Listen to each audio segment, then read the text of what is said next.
All right, I've gone back to the cheapo microphone until I sort out something better. So, a couple of things. One is the announcement that finally finally, it was really quick.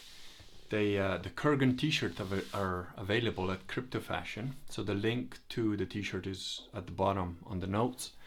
But if you just Google Crypto Fashion, and then they've got t-shirts from various people's designs towards the bottom. There's the Kurgan Catholic Not Novus Orco t-shirt. And when I originally discussed it with one of the owners of the business, I thought it might look better without the little Pope Urban II's little hat. But actually, on seeing the t-shirt, no, I actually like the little hat. And the hat, by the way, is taken from Pope Urban II, which was the guy who launched the Crusades. And it looks really cool. So it's got the little hat. It says Catholic and then Not Novus Orco. And it's also a cool color. I quite like the color. It's a sort of, I don't know what is it like called Mauve? I don't know. It's one of those between sort of purple and red, whatever that is. But I quite dig it. So yeah, go get your t-shirts. I'm not making any money of it at all. It's all going straight to the, whatever profit there is going straight to the guys who run Crypto Fashion. They're good guys. They do really good t-shirts, and one of them has had some health issues. So if I can help them out in any way, good. So please go ahead and order them if you're going to. The link, like I said, is here below. And then I was just gonna do some random stuff, but one of the commenters told me that I should watch the debate between Dyer and Nick Fuentes. And as I've done one video on Dyer, and I pretty much said, that's it. I'm not really interested in debating the guy. I talked to him. He's a liar. He's dishonest. So there's no point in arguing with people like that. And I also did, the last video I did, number 62. The audio is terrible on it. It's really low. So you probably can't hear it unless you're in a quiet room with decent speakers or decent headphones. But in there, I mentioned throughout most of that video how it's difficult to argue with somebody that just doesn't have either the intellectual capacity to handle the topic, or has got some essentially mental dysfunction that doesn't allow them to deal with facts. Now, it's also true that I think it's Aristotle that said about 2,500 years ago that a lot of people, most people can't even change their mind. They cannot be educated by facts, only rhetoric. And this happens at every level of the. You would like to think it happens less at the higher IQ levels, but that's not necessarily the case. It's just that the higher IQ people, generally speaking, have got a better understanding of a number of things, and as a result, they're probably more likely to be a little bit more factual based than rhetoric based. But that's not always the case at all. It's not. I wouldn't say it's a one-to-one relationship at all. I've certainly met very high IQ people that are totally fixated on some stuff. Perhaps there's some element of Asperger's or autism and that, I don't know. But it was interesting watching the debate between Dyer and Fuentes. And to be fair, I only got about halfway in, about 45 minutes in. But just in that 45 minutes, again, it's more proof that Dyer is dishonest in his way of arguing. And from looking at his mannerism, it's also quite clear that he has some issues. So I'll just deal with the. I'm just going to mention it. It's not, he always tends to wear a hat. He always wears like a baseball cap, and I don't know. I'm guessing there is something to do with that hat. I don't know exactly what it is because I can't be bothered to spend enough time looking at enough video of the guy. But I'm guessing that maybe he's getting a male pattern baldness and he's trying to hide it or something. It's almost kind of a shield, it's kind of hiding behind it. I mean, really, if that's the reason, male pattern baldness, you know, that's a thing that you gotta wear a hat for that. What kind of fucking bullshit? But anyway, that's just an observation, and it's not what, you know, a lot of people watching this, the lower IQ end, won't get that. Oh, you're just doing a personal attack. No, it's evidentiary of his way of thinking. It's evidentiary of the fact that this little prop, the hat, is like a little tool for him. I mean, on the last video I did, to be perfectly honest with you guys, I very nearly did it shirtless because I was hot. You know, it's pretty hot. There was no aircon here or anything. But I thought, no, that will just, you know, there's a bunch of people that know me well, that I have this apparent reputation because, you know, my wife posts pictures and videos of me in like Speedos when we're on holiday. And they've got this idea that the Kurgan is always sort of pantless and naked and doesn't wear clothes.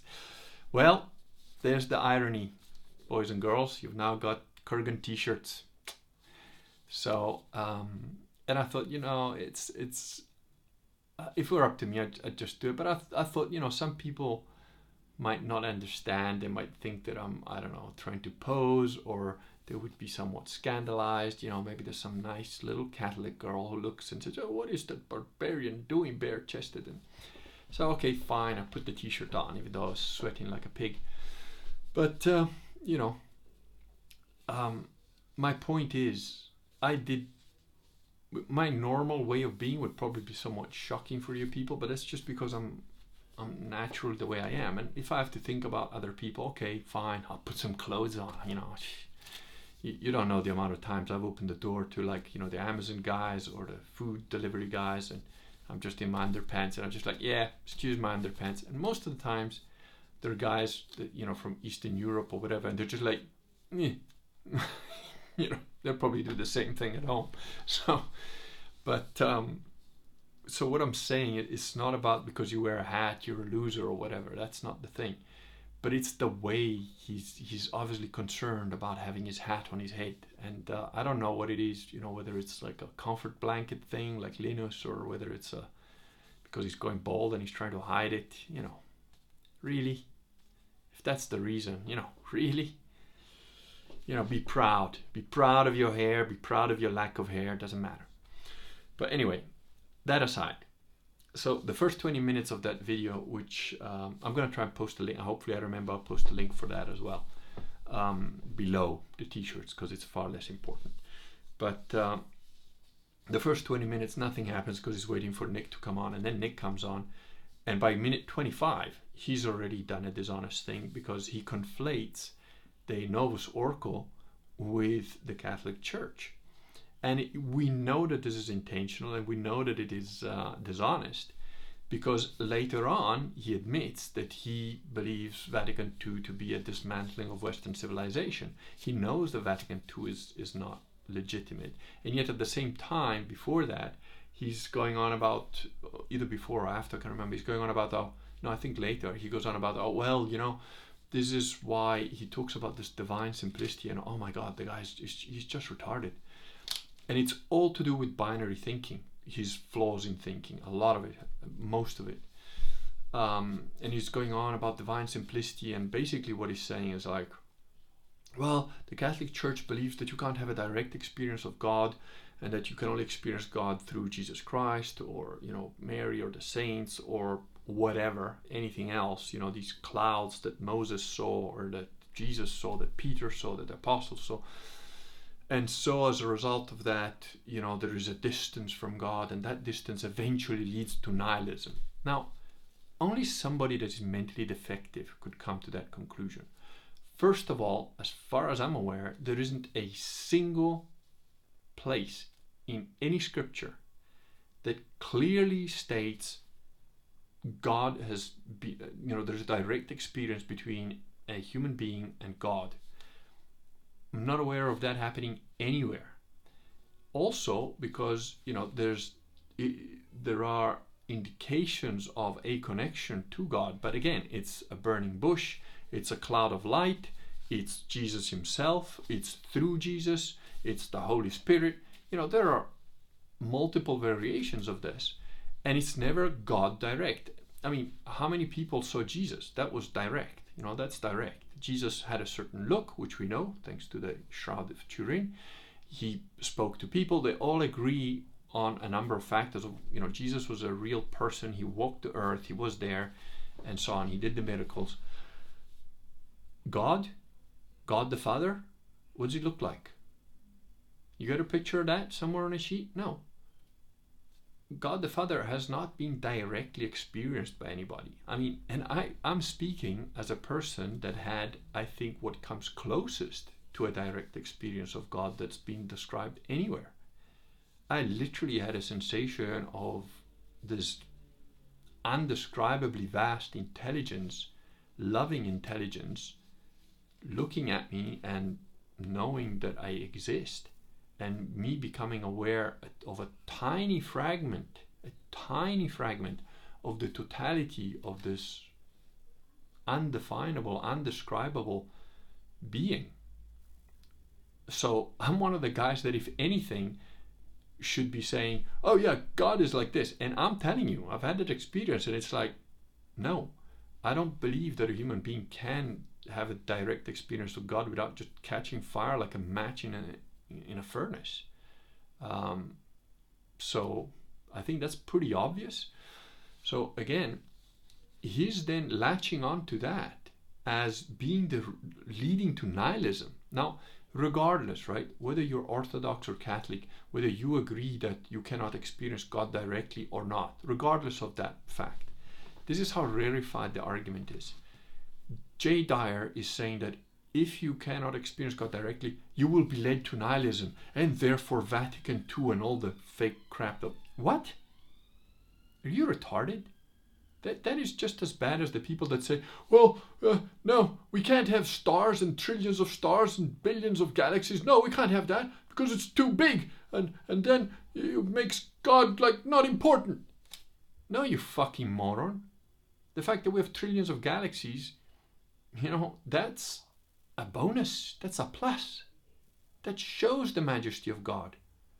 I honest to God, cannot understand how you can lie at night on the desert floor in Africa, wherever, look up at the sky with no light pollution whatsoever, and not see the majesty of God.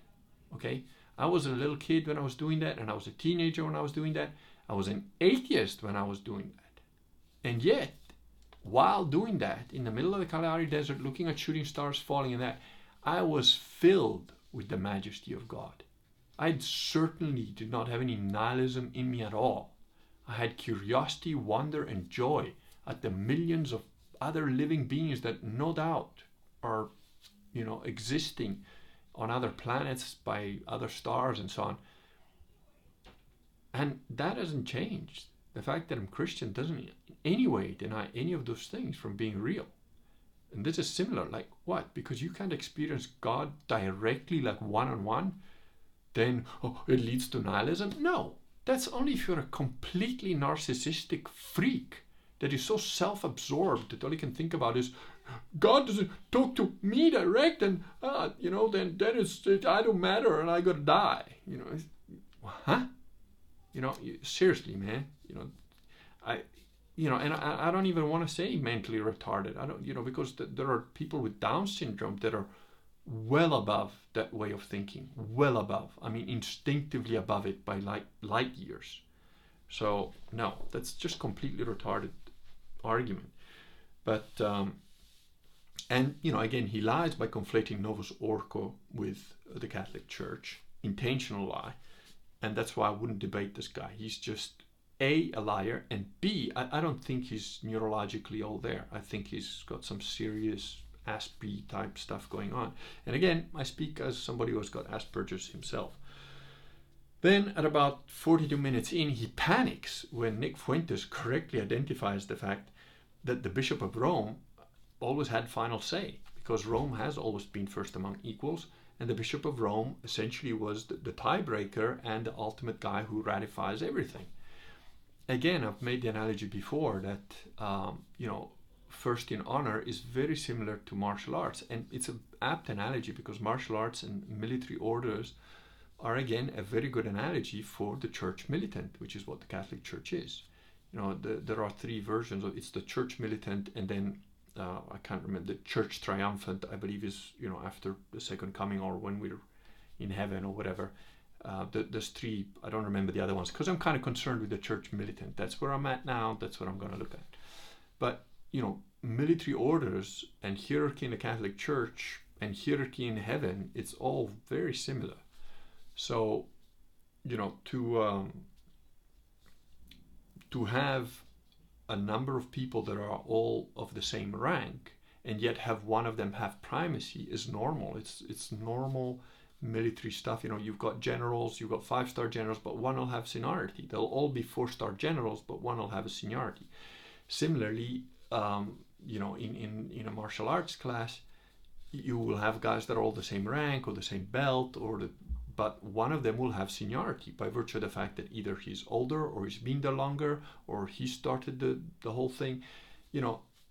Now, that doesn't mean, which is the next argument that Dyer comes up with, which is, again, completely, it's mentally handicapped stuff.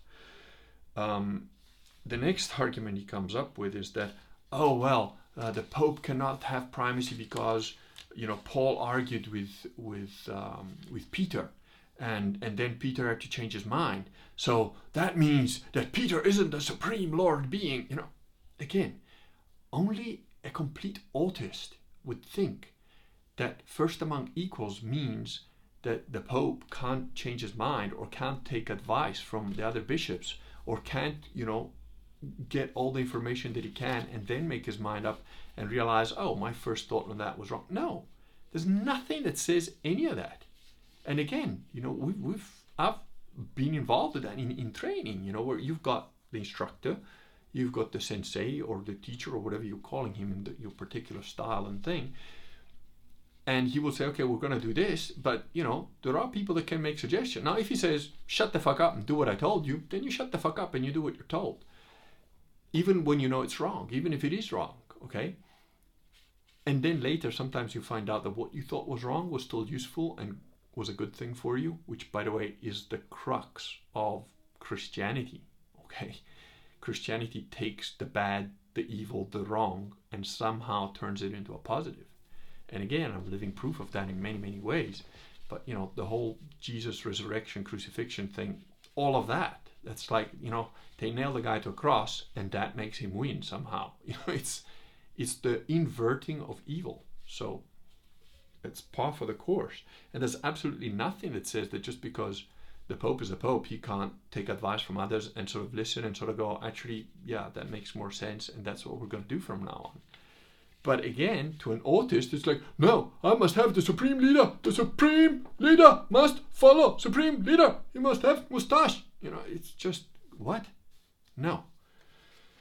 So, the arguing that the Pope is the one that says everything and decides everything and everybody at all times must always follow everything that he says, and if anybody makes a suggestion and changes his mind, that proves that he's not the Pope. That is literally binary thinking, puritanical nonsense. Okay, you have to be a binary thinker. Look at video 35, it explains the difference.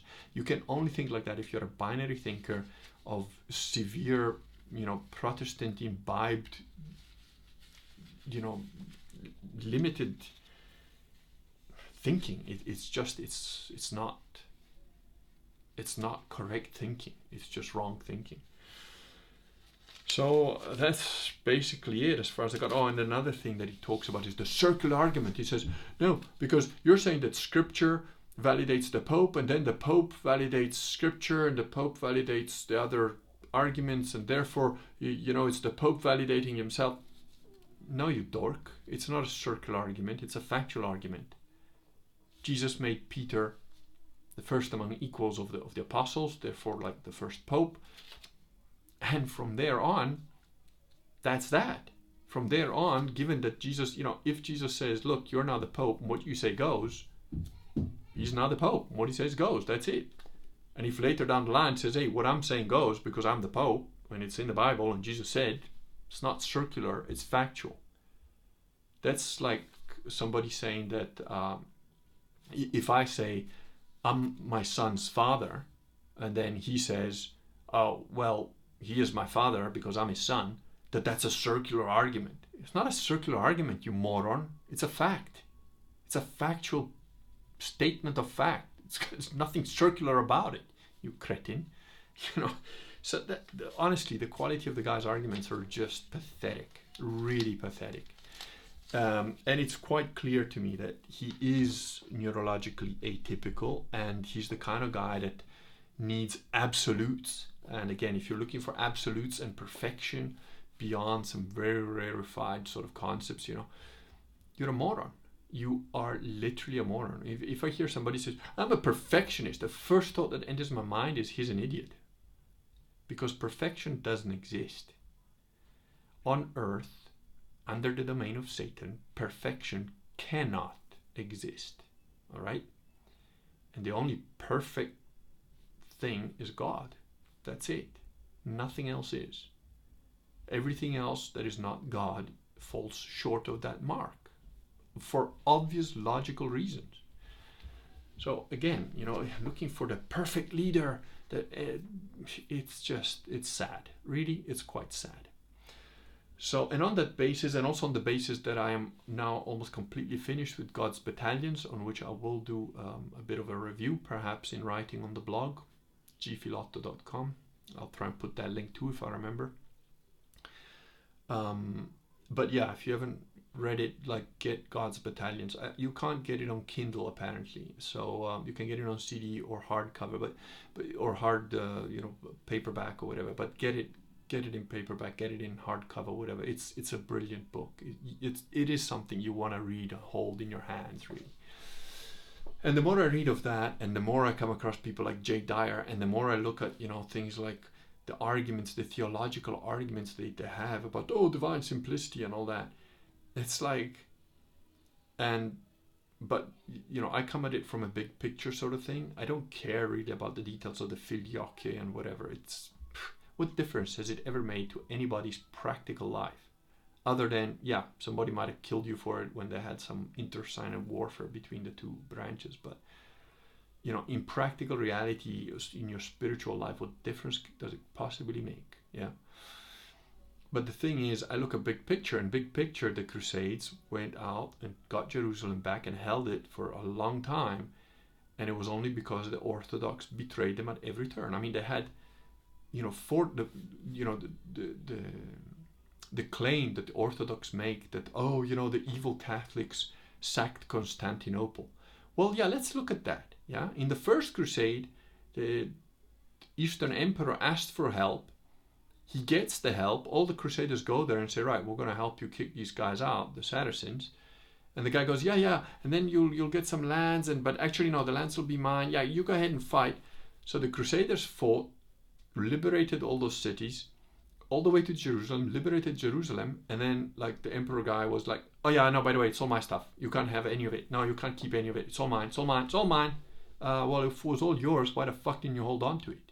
Yeah, wait to come here and kick their ass for you, and then it's still all yours. So one of the guys that actually, he's one of my favorite crusaders, he became the sort of Prince of Antioch, because he said, no, fuck this. He was a brilliant strategist and a brilliant tactician, and he took out cities fighting with, like, you know, something like 10-1, or I can't remember the details now, but it's like they had massive losses. They were supposed to get wiped out, and then they found the Holy Lands, you know, the lands that supposedly pierced the side of Jesus' side, that the Roman centurion Longinus used to finish Jesus off. And the Holy Lands was found in Antioch as a result of a dream. Now, you can say whatever you want, but the reality is this has been documented, that one of the priests had this dream, they dug in a certain place, and they found this rusty tip of a spear. It's really interesting, the history of the Holy Lands. In fact, if you're interested in that sort of stuff, I'm going to go on a little tangent. I'll come back. The little tangent is this: Nazi Germany.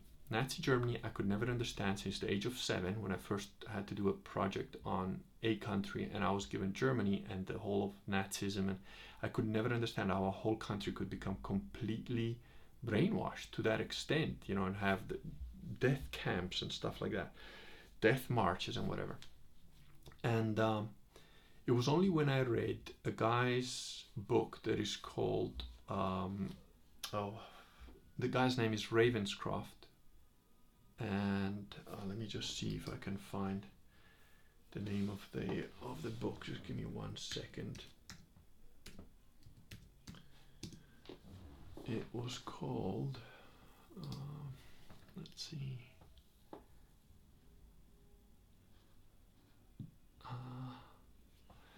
I'm trying to make a list of 100 books that I've read, which I think, are worth reading.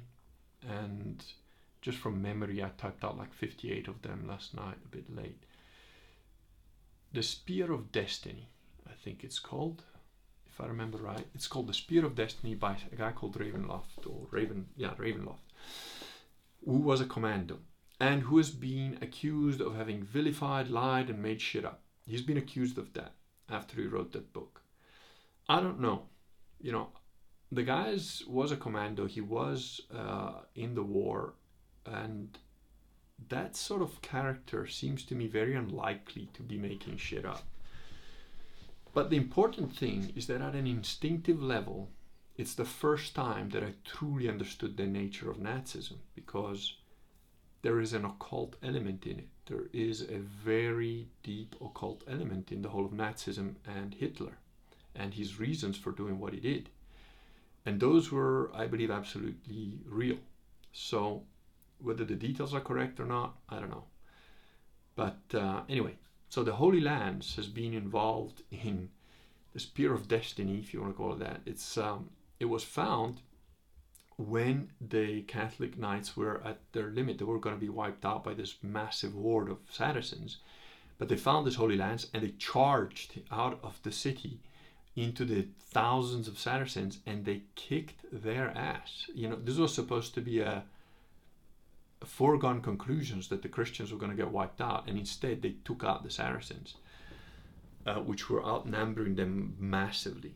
And the leader in this, then, he was the guy who then became the Prince of Antioch, which he also sieged and took over, having less men than, he's just a brilliant fighter. And he was the first guy that said, hey, these guys betrayed us. They made treaties with the Saracens. They actually sent troops to fight against us. Fuck it. He broke his word, so I don't need to keep mine. And he took over Antioch. So that was the first crusade that got betrayed. The second crusade, they got betrayed. The third crusade, they got betrayed. And when I say betrayed, it's not like little, political maneuvers. I mean, they had to fight Byzantine soldiers, which were allied with the Saracens after they'd been asked to come and help, free the part of Christendom which had been taken over by Muslims. And the Catholics anyway knew that they wouldn't be able to hold on to the Outre-mer, over the sea, the lands over the sea, because the only way they could hold on to those lands was with massive subsidies from Europe. And, that was just unsustainable. The idea was, we'll clear the lands, and then, you've got massive armies and shit. The Eastern Church, right, should then just occupy the lands which we've liberated. And they built like castles all along that route, which would be easy to defend and fortify, and they defended it for like decades, It was like, I think it was like certainly more than a century, I can't remember the exact dates, but it was a long time that the Christendom in the Middle East was supported and financed and held on to purely by Catholics that would not only had to fight the Saracens, but now had to like deal with the Eastern Church also blocking them, attacking them, actually fighting with them, making deals with the Saracens to wipe them out.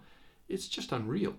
So again, big picture scenario, no, Catholic. It's Catholic or get the fuck out. And it's interesting because when I first had my vision, let's call it, or my road to Damascus moment, wasn't so much a vision as an event. But anyway, when I had that, I knew God was love, but I didn't know anything much beyond that. Then I started reading. For a brief period, I was a deist because I was like, well, I know there's a God now and he is love, but what else? And it's only as a result of studying, reading all sorts of things that I came to the conclusion that it is a Christian God. And my first sort of instinct had been originally because I had had some familiarity with Russian Orthodox through my training because of the Russian martial art that I did and taught. And I quite like the Russians. I like the way of thinking. I find that the Russian way of thinking is far more adept at dealing with the real world than most cultures. And yet it has an undercurrent of spirituality that is very strong. So I was attracted to that. You know, I had quite a lot of friends that were Russian Orthodox, and I sort of started looking into it. But I found it very stagnant. I found it very rigid to the point that it was wrong, that it made errors, because there was a certain level of rigidity in it that just wouldn't bend to, not bend, you shouldn't bend, the truth is the truth and it shouldn't bend, but I think certain things got fossilized to the point that they became errors rather than virtues. And again, one of the things that, by the way, that Nick Fuentes mentioned as well is like, oh, you know, like a Dyer guy says, well, we have continued unchanged, undivided. Well, that's a lot of horseshit, because you got Greek Orthodox, you got Russian Orthodox, and they don't mix. And say, well, but we've always, you know, J. Dyer's response was, well, we've always had national churches. Yeah, really? So tell me, why have you got Greek Orthodox in the United States? Shouldn't you have United States Orthodox? Yeah. Why have you got Russian Orthodox in the United States? Shouldn't you have United States Orthodox? Yeah. Of course there are denominations, there are changes, and there are differences. I mean, when I was training in Sistema, what a Greek Orthodox guy, a really nice man. I'm not going to say names because there's a lot of political bullshit in that world, as there is in a lot of martial arts world, and I'm not part of that, and I don't give a crap about anything. That's why I wrote the book. I wanted to demystify the bullshit, but it's part of the reason I wrote the book. I wanted to tell the truth and, you know, share the information with people, but I also didn't want personality cults. Anyway, a Greek Orthodox guy says, you know, and they told me I should convert and become Russian Orthodox. And I'm like, what the fuck?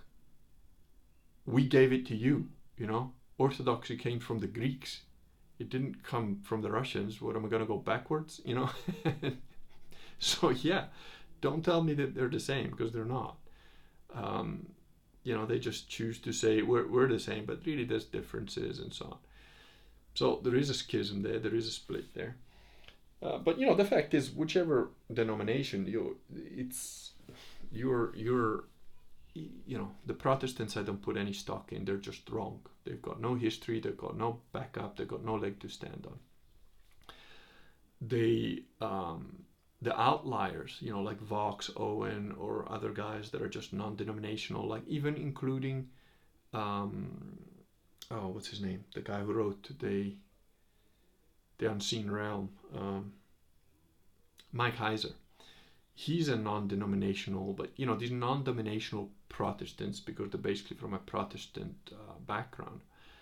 Yeah, them as individuals are, you know, acceptable. I believe they're Christians and so on. They're okay. But they're not going to cause an uprising. They're not going to change the church. No one is going to start, you know, saying, oh yeah, we're going to be non-denominational Christians in droves and millions to the point where they make a difference and get organized. It's not going to happen. The future is Catholic, and it is defined, it is prophesied anyway, and it's real Catholic. It's got nothing to do with Novus Ordo. That is where the militant church will rise again. Is there already. It's just dormant. There are already enough of us. You know, each one of you guys that goes out and does stuff, like Nameless Bear, and like a couple of the other ladies that made comments, and some of the other guys as well. You guys, each one of you is already changing, converting, and planting seeds that you have no idea the repercussions of that. And the more of us there is, the more of us get organized, the more of us become a solid wall. The guy, I couldn't go to Mass this Sunday because my wife had a fall. She injured her ankle. Luckily, nothing serious, but we spent most of Sunday at the hospital, because that's what happens when you've got a nationalized health situation. Instead of just go to doctor, pay, and get done, it takes ages to do anything. But anyway, x-rays were done. It's just a bad sprain. But we didn't know, and, you know, with the baby and stuff, it's quite difficult to get around any of that, and we just couldn't. So, but one of the guys that had contacted me as a result of these videos, he was there, he went there, you know, and I said, please just make my apologies to the others. This is what's happened. He took action. You know, he went to probably his first Latin Mass. And he got there late because he was working and stuff, but, you know, good on him. He made the effort. So, yeah. And, you know, imagine like you start wearing that t-shirt that says Catholic, not Novus Ordo. People are going to look at it and say, what is that? You know, what do you mean? What's Novus Ordo? And then you can explain to them, Novus Ordo, you know, play on words. Novus Ordo, New Order, New Orcs. New Order is always a code for globalistic scum, Satanists, Luciferians, Freemasons. You know, they've got many, many names. Their names are legion. But that's your opener, you know. Be like the Catholic Crusaders. Those guys not only had a set of steel armor, they also had a set of steel balls. So yeah, that's my rant, attack, inspiration, and t-shirt shout out to Crypto Fashion. As always, it's a little bit of a mixed bag. Okay, have a good day.